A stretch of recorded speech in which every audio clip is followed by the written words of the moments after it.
सोचो अगर हमारा चांद कभी ज़मीन से टकरा जाए, क्या कभी ऐसा हो सकता है?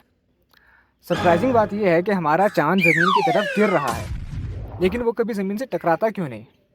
इसकी वजह यह है कि चांद के पास है एक ऑर्बिटल वेलोसिटी, यानी कि ज़मीन अपनी ग्रेविटी की वजह से चांद को अपनी तरफ खींच तो रही है, लेकिन चांद अपनी ऑर्बिटल वेलोसिटी की वजह से गिरता गिरता ज़रा साइड पे निकल जाता है। और इस साइड पे निकलने की वजह से वो ज़मीन से टकराता तो नहीं है, लेकिन ज़मीन के गिर्द गोल चक्कर काटने लग जाता है, और इसी वजह से चांद का बनता है ज़मीन के गिर्द एक ऑर्बिट। और वो ऑर्बिट फिक्स्ड है।